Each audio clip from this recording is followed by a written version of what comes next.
Hey, what's up? What's going on out there?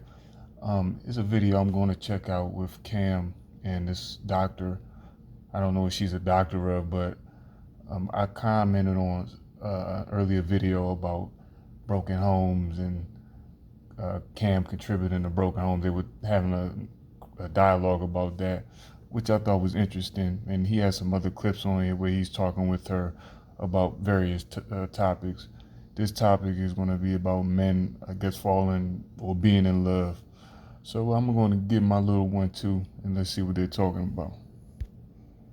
Will a man really understand true love?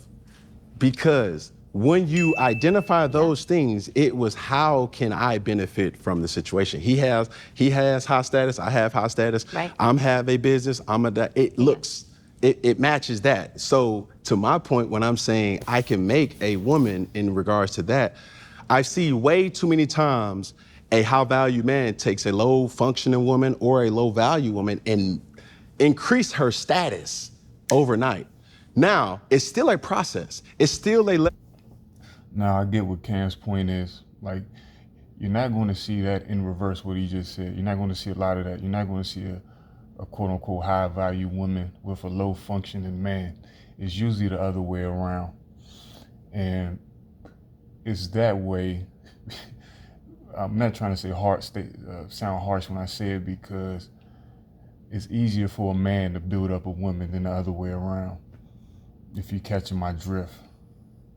Because a lot of times, like, I saw some crazy thing when Shaq was out, and it was like some woman or something they were talking about on Instagram. I think she worked at like Home Depot or something.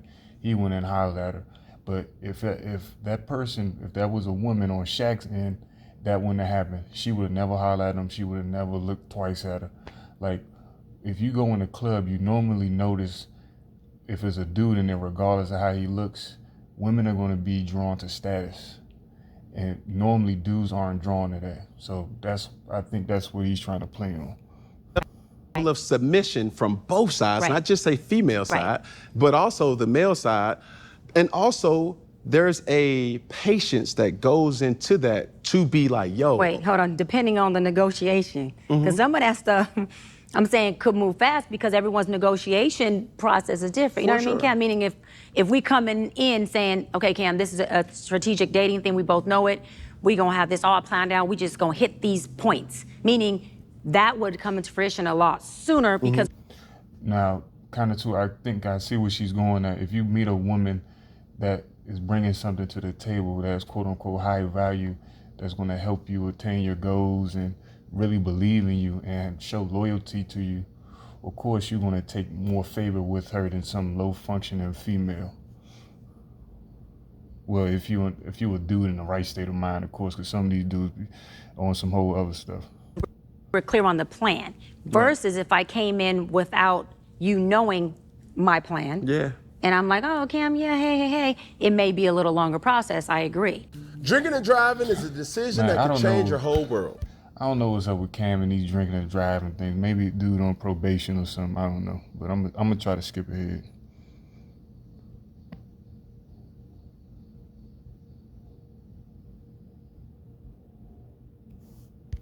To call a sober ride. Drive sober or get pulled over. Paid for by NHTSA.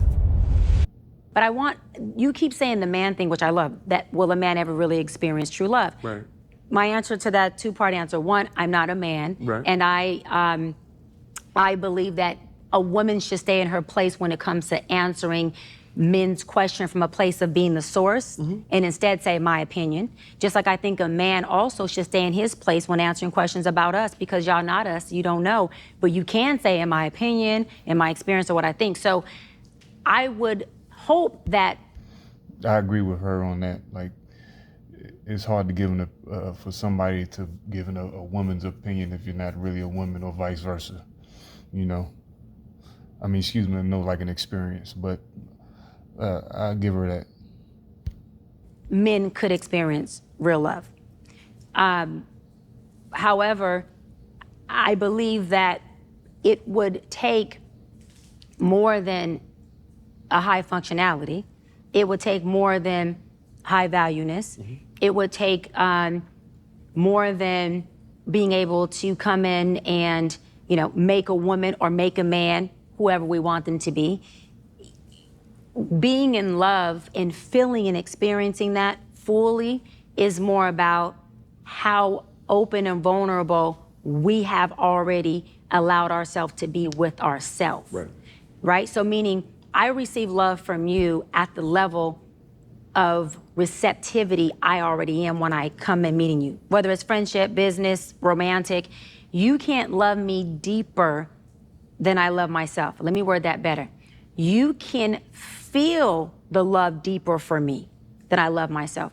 I won't receive it and feel it past the level that I love myself. Yes, ma'am. So where the disconnect comes out, not with us, but with people, is you telling me like, Doc, like I love you with everything. Like I'm giving you the world. Like no, I'm loving you like I've never loved any.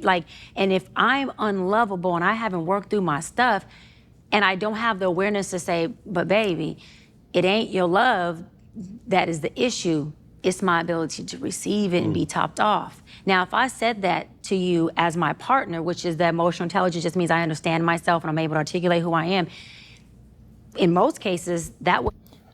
To her point, some women can't articulate that point. That's where a lot of friction comes in.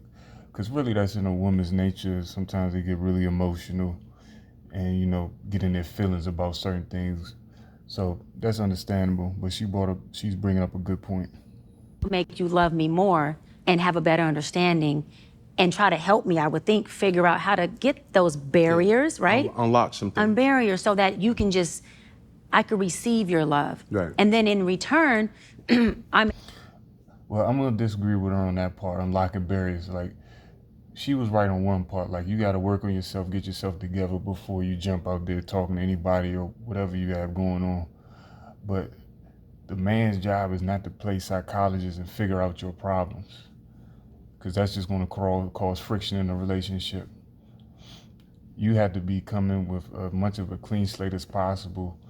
And it's not a man's job to figure out your psychological issues.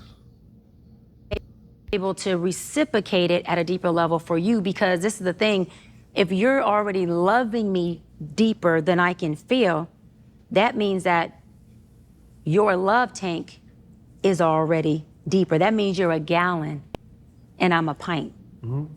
So if your gallon, right, poured everything into my pint, It's gonna overflow. it's gonna overflow, and and even though it's amazing, right, I can't, it's overwhelming for me, Cam, I can't take it. Well, that was a nice little snippet. I'm just gonna end it with this, with the whole love thing. And I'm gonna give it from a man's perspective. Like, of course, some people might think looks are important, but I would say the biggest thing that a man should look for in a woman is loyalty. And I base that on love. I consider that, under the love umbrella. If she's not loyal to you, and she's not devoted to you, get rid of her. Like, if you plan on spending significant time with her, or engaged, married, whatever, having children, whatever, if she doesn't exhibit those qualities, get rid of her, because it's not going to work, and you're just going to be pissed off at the end of the day. But that's my little one too. All right.